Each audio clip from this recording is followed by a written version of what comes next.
청와대 소식을 한번 다시 넘어가 볼게요. 네. 청와대에서 조금 전에 브리핑이 또 마무리가 됐는데, 자, 문재인 대통령 내외가 청와대 관저로 들어갈 수 있는 상황이 아닌 것 같다. 네. 앞으로 출퇴근 근무를 해야 된다. 네, 이렇게 당연. 얘기를 했는데 무슨 이유 때문인가요? 네, 뭐 당연히 관저에서 생활을 할 거라고 생각했는데요. 오늘 김경수 당시 선대위 대변인이 발표를 하기를 관저에서 머물 수 있는 상황이 안 돼서 한 사나흘 정도는 그 홍은동 자택으로 출퇴근을 해야 할 것 같다라고 이야기를 했습니다.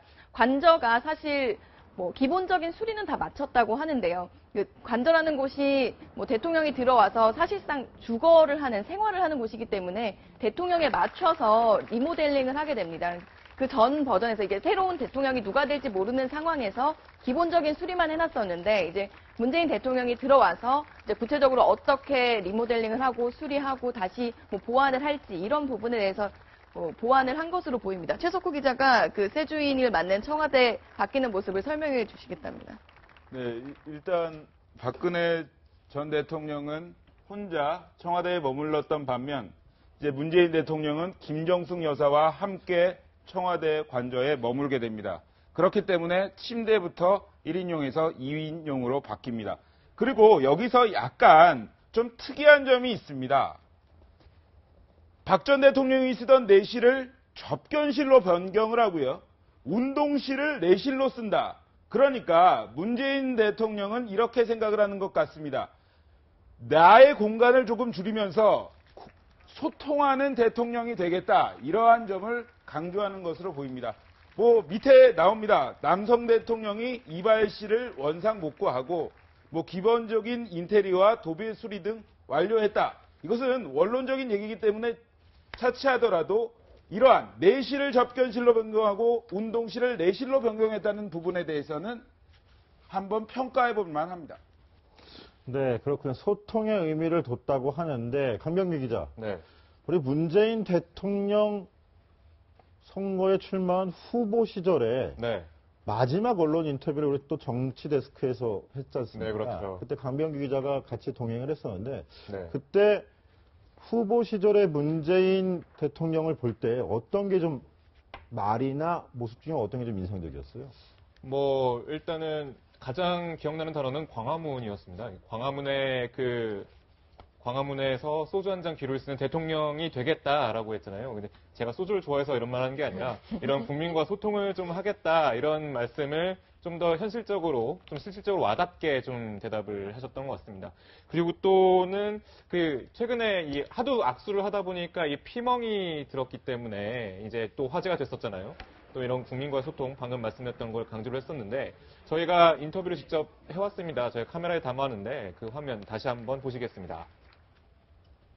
정말 어렵게 시간 내주셔서 감사합니다. 예. 저 손 좀 한번 보여주세요. 오늘 일간을 가장 달궜던 손이신 것 같은데. 아니요, 이런데, 이런 데 남아있죠. 피봉이 아직도 많이 남아 계세요. 아유. 예, 할 수 없죠, 뭐. 제가 간단하게 선물을 준비했습니다. 이게 멍 잘 빠지는 약이라는데요. 야. 광화문 대통령을 약속하셨는데요. 5년 뒤에 당선되신 다음에 5년 뒤에 나오실 때는 어떤 대통령으로 기억되고 싶으세요? 국민과 함께 출근하고 국민과 함께 퇴근하고 또 퇴근 이후에는 시장에 들리기도 하고 또는 시민들과 소주 한 잔 나누기도 하고 또는 일가 중에도 또 광화문 광장에 나가서 거기에 온 분들과 함께 뭐 대화 나누기도 하고 막걸리도 한 잔 하실 거고 뒤풀이까지. 그러니까 그거 하실래는 네, 대통령 후보 신분인 문재인 대통령한테 제가 약을 선물했었는데요. 저게 뭐 잘 보이려고 선물해드린 건 아닙니다. 하도 피멍이 드셨다길래. 다른 주자들도 다 사주셨잖아요. 아, 그렇습니다. 굳이 안 밝히고 싶었는데. 자, 근데 저렇게 피멍이 들 정도다 악수를 많이 해서 얼마나 그 사람들을 만나고 그러기 때문에 저렇게 저 정도가 될 수 있을까요? 오늘 제가 현충원에서 또 우리 대통령하고 악수를 했는데 네. 그 약 때문에 멍이 다 빠지신 것 같아요. 아, 그렇습니까? 많이 좋아지신 것 같고요. 대통령 선거라든지 큰 선거 출마하는 후보들은 그야말로 손이 상하기 어렵죠. 예전에 김대중 대통령은 손을 하도 다치니까 이렇게 다중하고 만날 때 혹시 대화가 서전에 되면 어떻게 악수를 해달라고까지 아예 요청을 하시는 거예요. 네. 그냥 이렇게 손만 대달라. 네, 네. 이게 그러니까 반가워서 막 꽉 잡는 분들 때문에 그렇게 돼요. 그분들은 그냥 확 반가운 마음에 잡으니까 손이 그렇죠. 상처가 나는 건데 얼마나 많이 다녔습니까 이번에.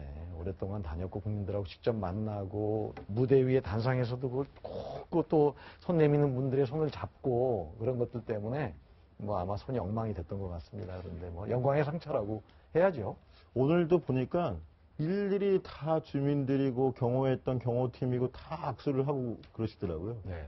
기쁜 마음이니까 뭐. 아, 그럼요. 근데 그게 기쁜 마음만 갖고는 안 돼요. 그러니까 그만큼 자기가 거기에 열의를 가지고 정성을 기울여야 그 많은 분들하고 일일이 악수가 됩니다. 저 인터뷰 때 저는 네. 인상적이었던 말이 손이 아프지 않습니까? 그랬더니 손 아픈 것보다 좋은 기운을 얻습니다라고 말을 하시더라고요. 그래서 저런 마음이기 때문에 네. 저렇게 악수를 할 수도 있는 거구나라는 생각이 들던데. 달인이신 거지, 이제 그죠? 그렇습니다.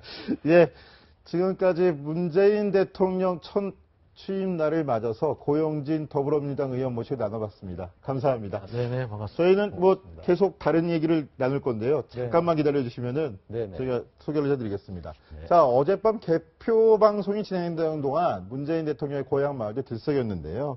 축제 분위기에 휩싸인 문재인 대통령의 고향 마을 모습 영상으로 만나보시겠습니다.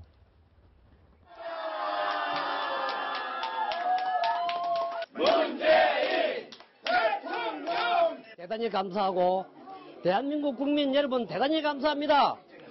거제 출신 문재인 씨를 대통령을 뽑아준 데서 진심으로 감사합니다. 너무너무 감사합니다. 룸메이트도 같이 한 적이 있고 서울서 하숙할 때 하루는 제삿날이 되어야지 소고기 국을 먹었다. 그 이야기를 하더라고요. 그 정도 이제 어렵게 살았다는 거지요. 그래서 더 이 감회가 새롭습니다. 네, 아주 감격스러운 순간입니다. 네, 최석호 기자. 문재인 대통령의 고향 마을, 거제 남정마을인데, 저희 문재인 대통령이 실제로 저기서 거주 기간은 별로 안 된다는 굉장히 기뻐하는 모습들이 인상적이네요.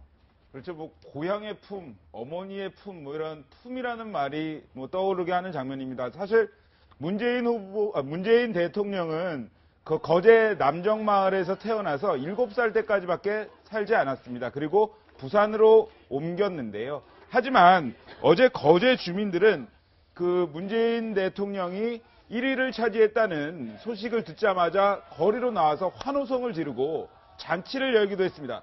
떡을 나눠주고 그 소고기국을 끓여서 잔치상을 벌이기도 했는데요. 아주 정겨운 모습이었습니다. 특히나 그 문재인 대통령의 탯줄을 잘라줬다고 말하는 추경순 할머니는 내가 미역국을 끓여서 제인이 어머니 밥 해줬다 이러면서 굉장히 자랑스러워하는 모습도 보였습니다. 네, 강병규 기자. 근데 거제도에서는 문재인 대통령이 처음이 아니다라고 해요. 두 번째 대통령이죠? 네, 그렇습니다. 그 거제도 인구가요, 인구 25만 명입니다. 근데 여기서 무려 2명의 대통령이 나온 건데, 첫 번째는 김영삼 전 대통령이고요. 두 번째가 문재인 대통령입니다. 따라서 이제 거제도 주민들은 지금 현재 축제 분위기, 파티 분위기였는데요. 그 떡과 국밥을 좀 돌리면서 서로 이제 문재인 대통령의 당선을 좀 축하하는 그런 행사가 열렸다고 합니다. 네, 그렇군요. 이현수 기자. 그런데 문재인 대통령 고향인 거제도 대통령이 2명이나 배출된 명당이다. 이렇게 얘기가 나오는데 또 다른 명당도 있다. 이 소리가 있어요. 진짜 명당이 있다는 얘기가 있는데요. 그렇습니까? 온라인상에 한 장의 사진이 공개돼서 화제가 됐습니다. 우선 사진을 보여드릴 텐데요. 문재인 후보가 변호사 시절에 이제 부산에서 있었던 변호사 사무실을 차렸었는데요. 그 당시의 사진을 보면 이제 변호사들의 이름이 쭉 보입니다. 네, 이 건물이었는데요. 네, 변호사 지금 간판 7개가 보입니다. 지금 보이시죠? 맨 위에 노란색 표시된 변호사 문재인 이름이 보이고요. 또 아래쪽에 변호사 노무현이라는 이름이 보입니다. 그 변호사 시절에 부산 서구에 부민동에 옛 법원 앞에 있던 좀 이렇게 보면 약간 옛날 건물이라 허름해 보이긴 하는데요. 이 건물에서 2명의 대통령이 배출됐다는 진짜 명당이라는 그 이야기가 돌면서 온라인에서 화제가 됐습니다. 네, 그러니까 제가 소개해드릴 사진이 하나 더 있는데 그 전단지가 있습니다. 지금 보실 텐데요. 이게 뭐냐면 노무현 전 대통령과 문재인 대통령의 법률사무소입니다. 저것을 계기로 처음 두 사람이 만나게 된 건데요. 그러니까 이 노동에 대한 상담을 법을 모르고 돈이 없어서 이제 법률 상담을 할 수 없는 사람들에게 무료로 상담을 해주겠다, 이런 내용이 담겨 있습니다. 여기서 일단은 300건 정도를 맡았는데 여기서 승률이 70% 정도 됐다고 하니 뭐 능력 있는 변호사라고 이제 소문이 날 정도였다고 하는데, 뭐 방금 보여주신 그 건물과 이 전단지, 뭐 문재인에겐 빼놓을 수 없는 뭐 명소일 거라고 보입니다. 두 사람의 인연 굉장히 깊은데요, 최석호 기자. 현재의 문재인 대통령이 있기까지 노무현 전 대통령의 영향도 크다고 볼 수 있잖아요. 그렇죠. 사실 두 사람의 관계는 친구, 동료 이상입니다. 왜냐하면 2002년으로 이제 때를 거슬러 올라가는데요. 노무현 전 대통령이 선대위를 차려서 이제 대통령에 출마하려고 했을 당시에 부산 선대위에서 이런 얘기를 합니다. 저는 제 친구를 소개를 하겠습니다. 노무현 친구 문재인이 아니고 문재인의 친구 노무현이 바로 접니다. 그러니까 문재인 후보를 먼저 얘기하는 것까지 보였는데요. 사실 문재인 대통령 같은 경우에는 노 전 대통령 서거 당시에 끝까지 곁을 지키면서 우정을 과시하기도 했습니다. 내 생에 가장 긴 시간이었다. 그날만큼 내가 마지막 비서실장을 했던 게 후회된 적이 없었다. 이러면서 자신의 자서전에서 그 감정을 표현하기도 했는데요. 당시 노무현 전 대통령은 어떤 생각이었을까요? 목소리 한번 들어보시겠습니다.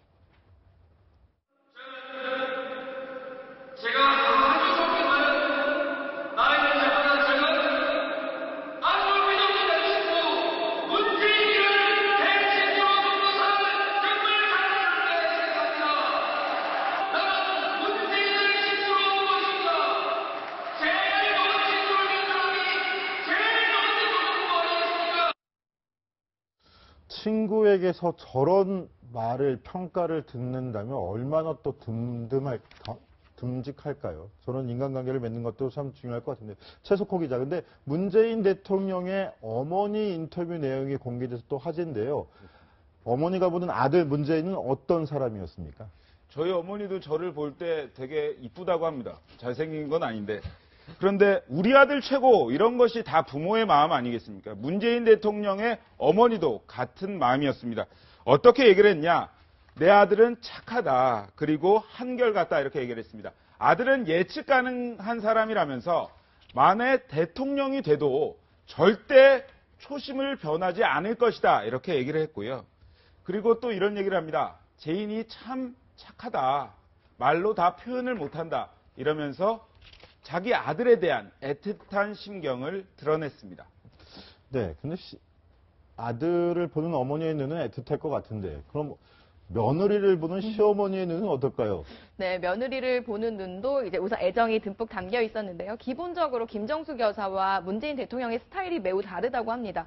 기존에 소개를 할 때도 문재인 대통령이 좀 고구마 같은 답답한 면이 있다면 김정숙 여사가 동치미 같은 면이 있다라는 이야기를 했는데요. 이제 시어머니죠. 이렇게 언급을 했습니다. 우리 며느리는 착하고 시원시원한 게 우리 식구들하고는 좀 대조적이다. 그리고 자주 찾아온다라고 이야기를 했습니다. 네, 영부인 김정숙 여사도 계속 그렇게 화제가 되고 있는데요. 오늘 새로운 영부인에 대한 관심이 굉장히 높았어요. 최석호 기자. 네. 어떤 모습 때문에 그렇습니까? 그렇죠. 아주 이제 집 앞에 나와서도 굉장히 밝게 웃고 경호원들과도 함께 이렇게 사진을 찍는 유쾌함을 보였는데요. 사실 김정숙 여사 같은 경우에는, 영부인 같은 경우에는 호남 특보로 잘 알려져 있지 않습니까?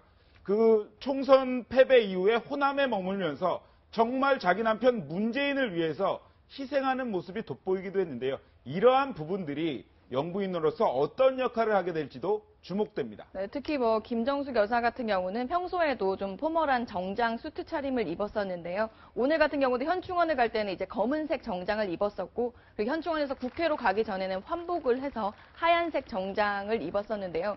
영부인의 패션에 관심이 많은 것도 사실이고, 사실 패션 자체가 전부는 아니지만 영부인이 입는 옷에 관심이 가고 또 그 옷을 어떤 옷을 입느냐에 따라서 경제를 활발하게 할 수 있는 측면도 있거든요. 외국 같은 경우는 이제 중소기업, 그러니까 중소기업의 옷을 입고 사실상 홍보 효과를 내면서 많이 언급을 하는데요. 이번에 영부인 김정숙 여사의 패션에 대해서도 상당히 관심이 많은 것 같습니다. 네, 최석호 기자. 김정숙 여사, 그동안 비어있던 영부인 자리를 어떻게 메울지도 관심인데요. 최석호 기자가 보기에는 어떤 모습일 것 같습니다. 예, 일단은 문재인 대통령을 얼마나 이제 지근거리에서 보좌를 할 수 있는 사람, 가장 가까이 있는 사람이 김정숙 영부인이라고 보지 않겠습니까? 문재인 대통령 이렇게 얘기를 했습니다. 단짠 같은 여자다.